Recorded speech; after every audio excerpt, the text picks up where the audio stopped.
the immigration issue in particular. And she is a minister from another congregation that came to us and is finding her fellowship and her ministry here. So we're very fortunate to have her. And so I welcome Sheryle Lyman.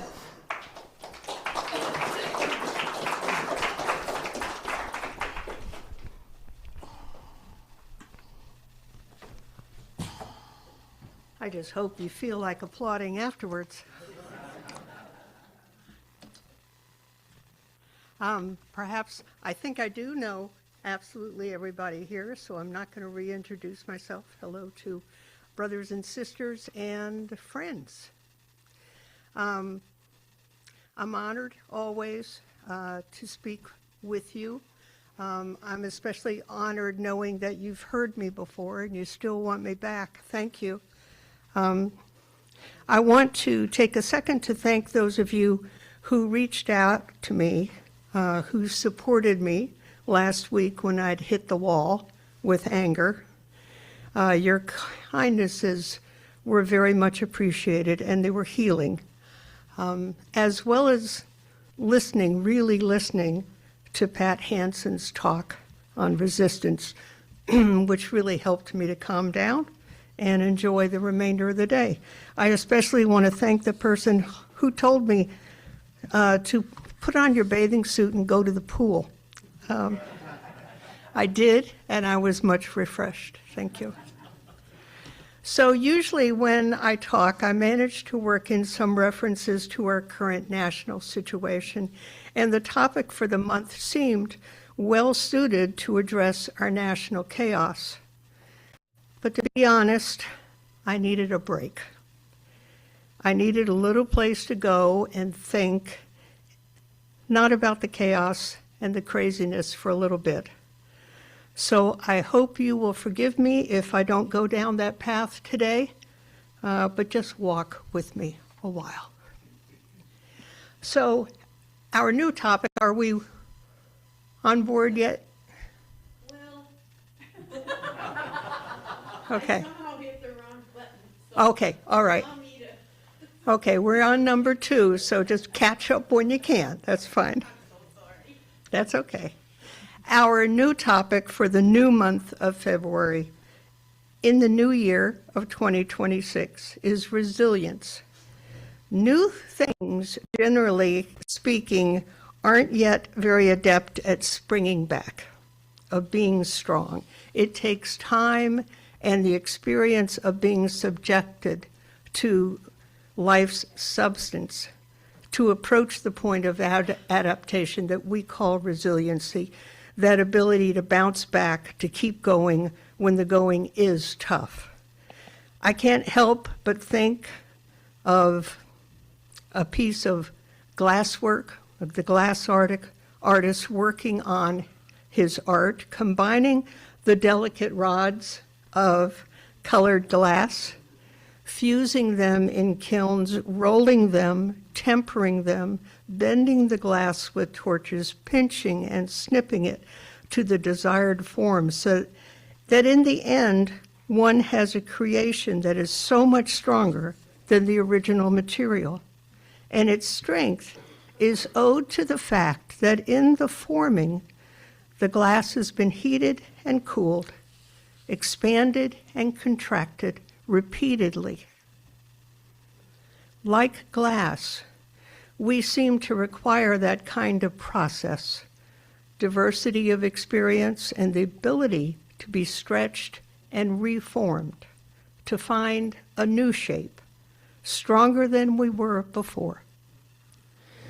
Resiliency isn't really a state of being as much as it is a trait that we may or may not possess. So yes, in the year 2026, we are maybe new and fragile, but we who have been through most of the years before, we have arrived, hopefully, with a degree of resiliency. Resilience is about how you recharge, not about how you endure. So by recharge, I mean what gets you through, What keeps you going? Where do you go to get that strength to reform yourself? So about a month ago, I lay in bed pondering resilience, and these thoughts came to mind, thinking about what it is and how it comes to us.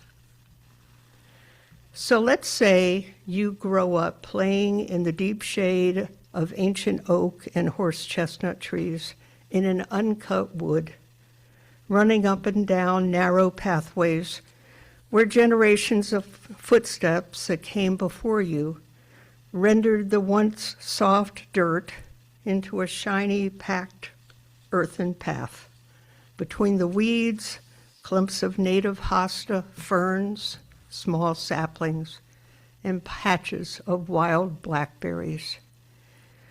You grow up cherishing the forest's natural perfume of moist, fertile, loamy soil and damp, decomposing leaves. From the branches high overhead, the song of the cardinal, the cries of the blue jays, and the love calls of the mourning doves fashion your earliest experiences of contemplation and meditation, focusing all of your senses to just being. Luxurious clumps of emerald-colored algae wave like maiden's hair in the currents of the small streams in which you wave barefoot.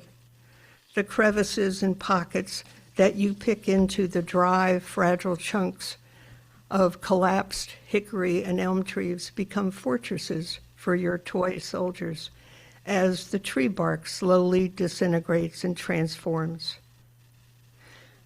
While standing trees are symbols of strength and life, these fallen trees are equally important, triggering a series of biological, ecological, and even philosophical events. Without intention, the inner peace created by these woods becomes a part of your being, creating an ongoing, lifelong yearning to return to that serenity from which you have felt fortified. Thoreau said, "I took a walk in the woods and came out taller than the trees." Some people are reformed and made stronger by acknowledging their place in the greater universe and connecting with it regularly. From the moment that we are born, we are all invited to a dance, an event that will take place at some point in our future, though no one knows the exact time or place.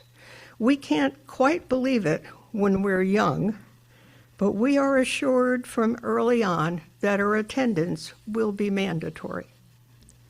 Sometimes we have options as to the timing, sometimes not. When I worked in ICU, often caring for critically ill people who died despite our extraordinary medical interventions, I would often catch myself thinking, man, when it's my turn, I hope I die suddenly, quickly, maybe just pass in my sleep. That would be the way to go, wouldn't it? And maybe that's what a lot, including some of those I hear here, that's what a lot of folks would wish for. But since hospice has become a more visible and frequently accessed resource of our community of care, we've learned how it can afford us the option of a more dignified, comfortable transformation, rather than the often fruitless, painful struggles that I participated in years ago. I'm pretty sure I'd prefer it, if given the option, to have that opportunity to review my life and prepare for my departure, to put my ducks in a row and to say thank you and goodbye while being held relatively comfortable. That's appealing to me. So many hospice patients that I came to know taught me about how they found purpose in the pathway they were traveling and allowing their circumstance to shape how they continued to live, however briefly, not define who they were. They made deliberate choices to rise with honesty and heart. That's why I regret hearing someone say, as I have countless times, well, you know, they've given up and they're calling hospice in. And I believe that those patients and families who call hospice for a palliative and end-of-life care aren't giving up. They are adding an alternate care to the mix. They're choosing a different pathway to the dance. Calling in hospice is acknowledging one's agency in the journey as a mortal creation and sending in your RSVP. At some point, we can come to embrace the idea that death is not defeat. And no, I'm not alluding to the possibility of an afterlife or hoped for a resurrection, though if that's your belief, that's wonderful. Death in and of itself cannot be defeat, simply because it's been a part of the plan since jump. We can plan and plan and plan how we will live our lives, but resilience in this instance is accepting the acceptance of the complete cycle of human existence and celebrating one's part in it. So there can be resilience even in the face of death. Inner resilience and the ability to bounce back are personal qualities. Align yourself with someone who has this kind of resilience so that your own strength can be strengthened. Find another oak to weather the storm with you.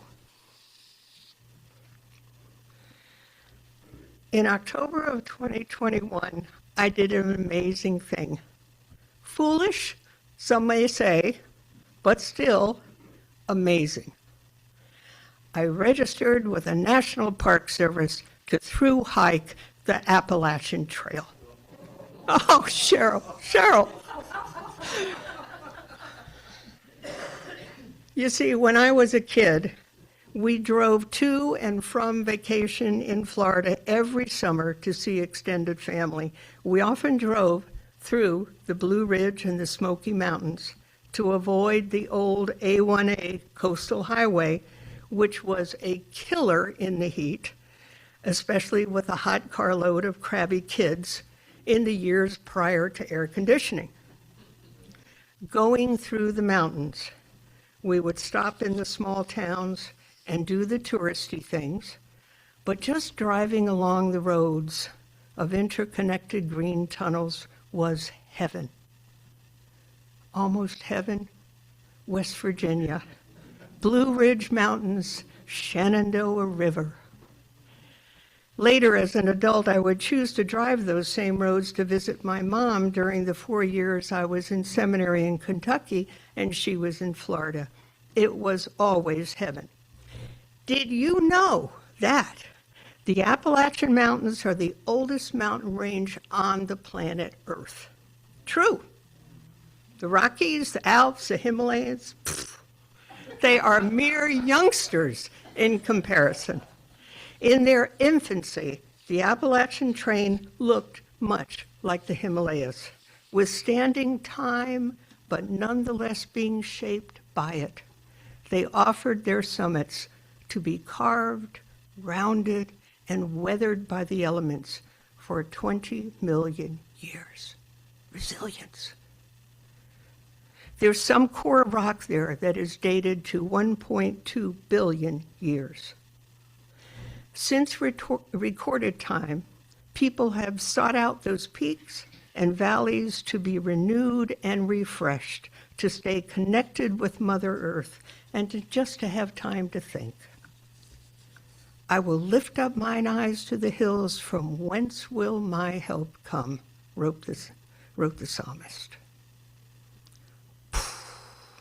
Do you believe in genetic memory?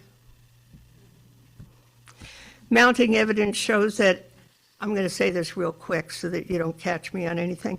Mounting evidence shows that epigenetic processes play a role in memory consolidation and help to translate acquired memories across the generations, especially when memory is associated with particular salient experience, for example, one of trauma. And I wonder if the trauma of leaving one's homeland is trauma enough to imprint those environments on our brains, to be carried down to offspring in future generations, so that one takes a deep breath and says, home, when returning to a place they've never seen before. I just know that when I drove through those mountains, I sensed home.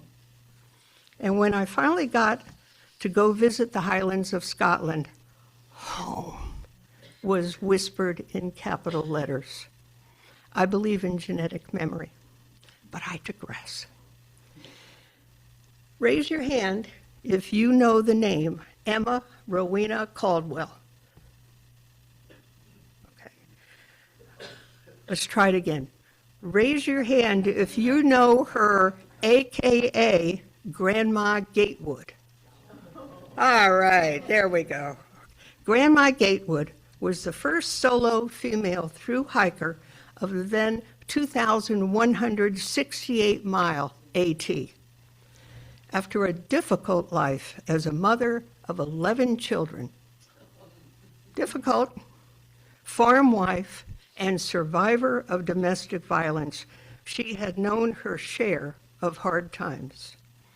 In 1955, at the age of 67, she told her grown children, "I'm going for a walk." They didn't ask where or for how long, as they knew she was resilient and could take care of herself. Grandma departed from Mount Oglethorpe, Georgia, the former southernmost trailhead of the AT, the Appalachian Trail. I'll just say AT from here on. And she hiked to Mount Katahdin in Maine, the end of the trail, in 143 days, wearing what you see her in, plain tennis shoes, cotton clothing, and carrying her sparse belongings, hobo style, suspended in a khaki bag around her shoulder. Her completed hike brought notoriety to the trail and the federal and state money to earnestly start working toward its completion. Prior to her death in 1973 at the age of 85, she successfully hiked the AT 2 more times, as well as the 2,000-mile Oregon Trail. Now, athletically speaking, I'm a non-entity, but I'd always been a walker. In the past, I hiked and backpacked through the San Juan Range of the Rockies and the Grand Canyon. Later, I took twice-weekly 6-mile hikes with my dogs around the New York City watershed reservoirs. I could walk. 6 years ago, I made reservations to walk the Camino de Santiago with a dear friend, but COVID happened. Perhaps the commitment came about as a result of working with hospice patients for 8 years and hearing them all advise me to do the one big thing on my bucket list as soon as possible, while I still could.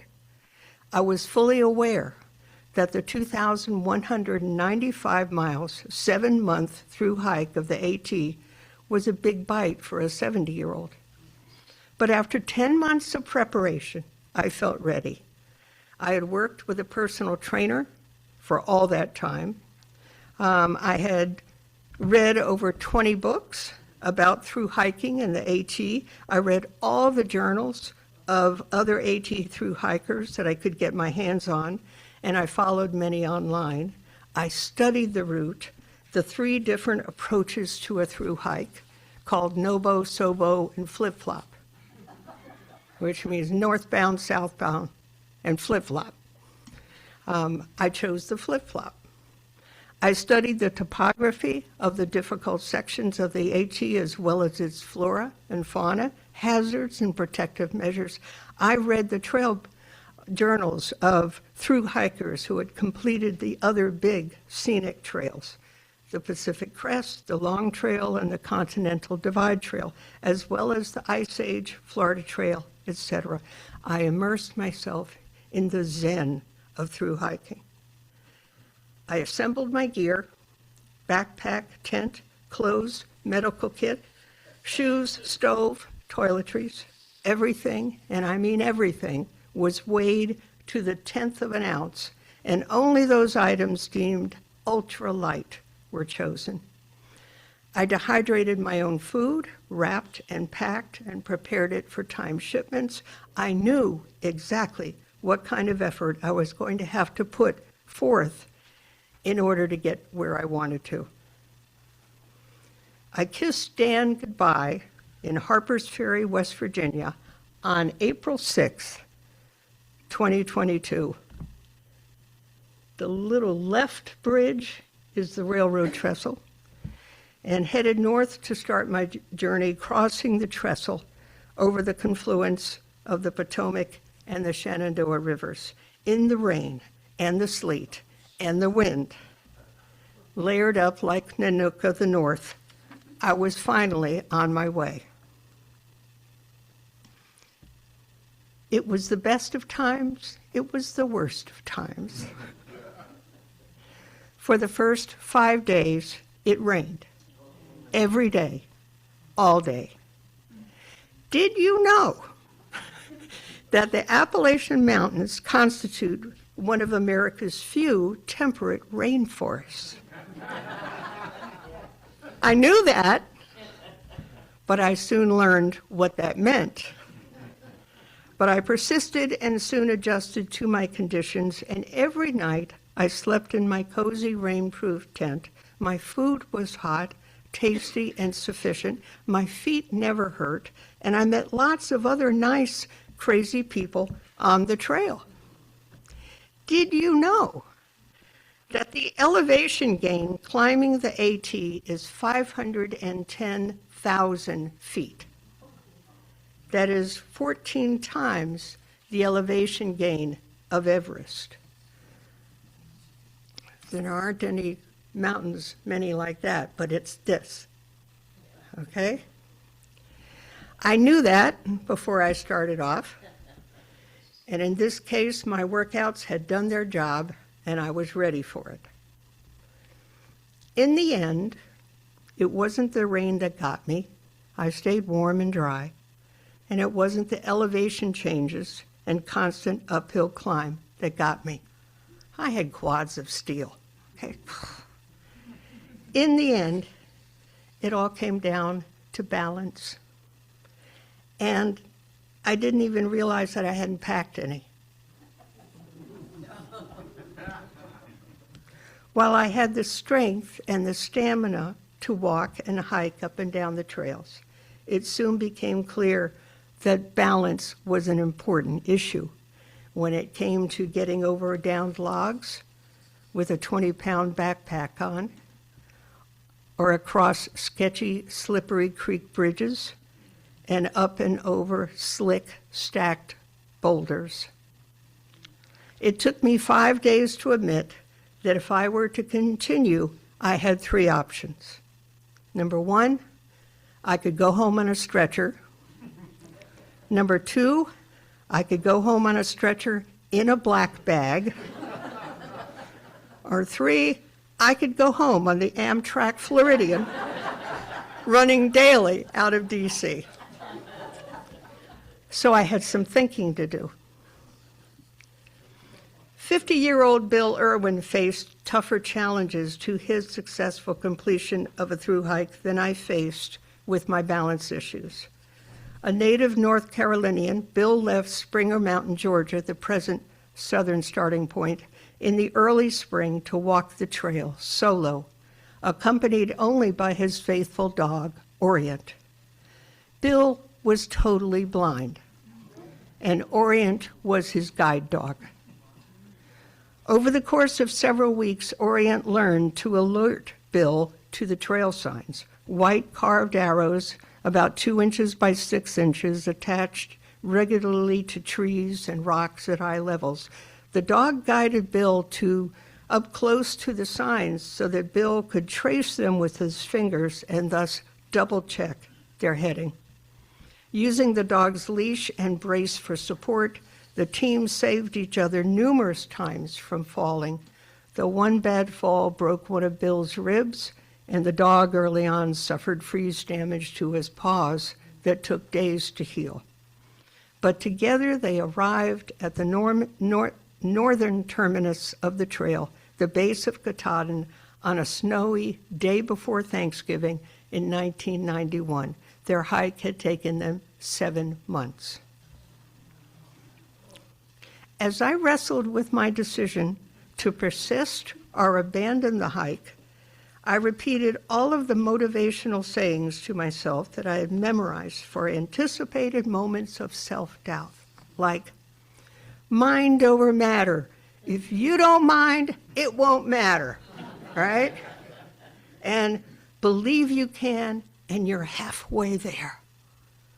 And the strongest axiom was, let no odds, chastisement, exile, doubt, fear, or any mental virus prevent you from accomplishing your dream. After repeating that last one a few hundred times, I started thinking, what exactly are my odds? And my years as a nurse and a hospice worker and a human being told me that to not consider the odds was kind of crazy, okay? The first time that Tara Dower attempted to hike the AT, she had just completed college in North Carolina and was up for a little adventure. She made it 80 miles up the trail before she abandoned her hike. But she went home and resumed training. She became passionate about endurance ultra running. It's a grueling sport that can involve distances longer than 100 miles. She held high expectations and planned how to achieve her goals. And as it turns out, she was really good at it. In 2019, she returned to the AT with her husband and her team and set out to run it.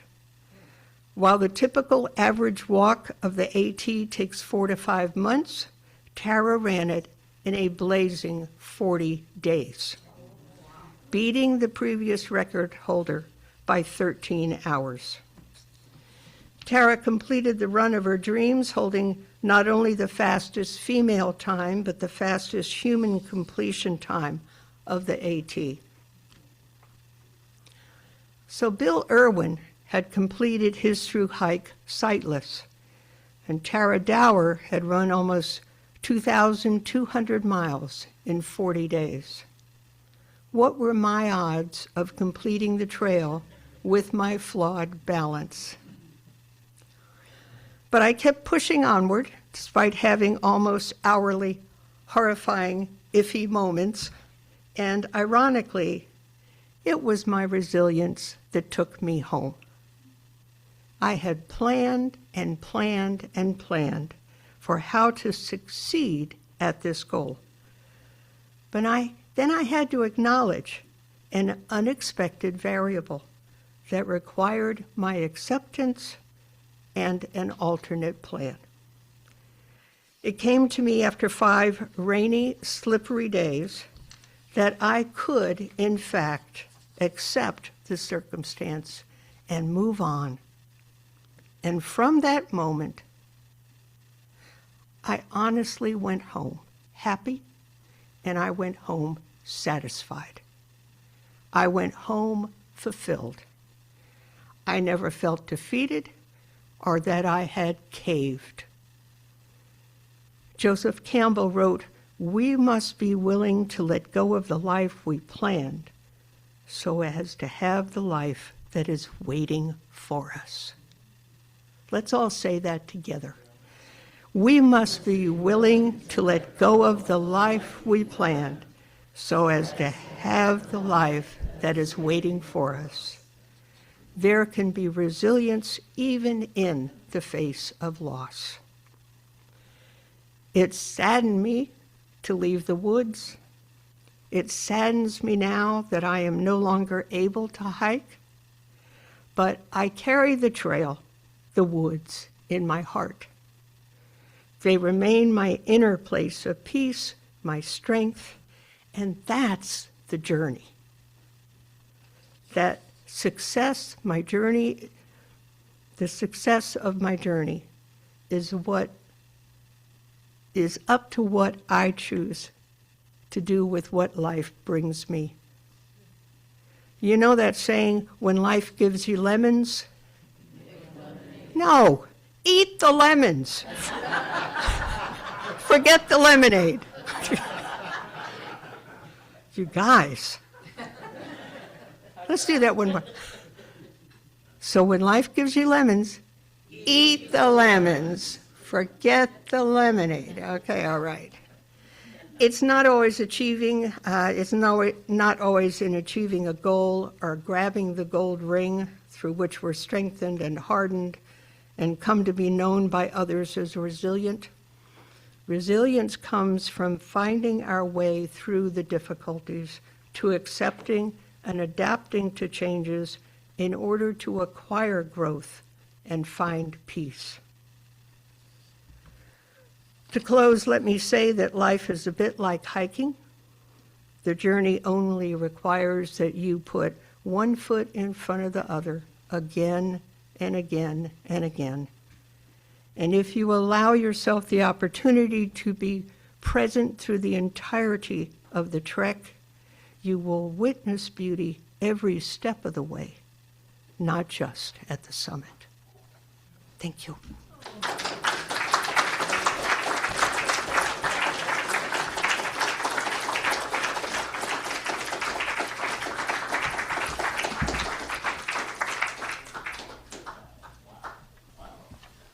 Thank you, Cheryl. That was very, very good and inspiring. Okay. So our closing hymn, number 28, if you would like to, no, 328, sorry, number 328. If you would like to stand, please.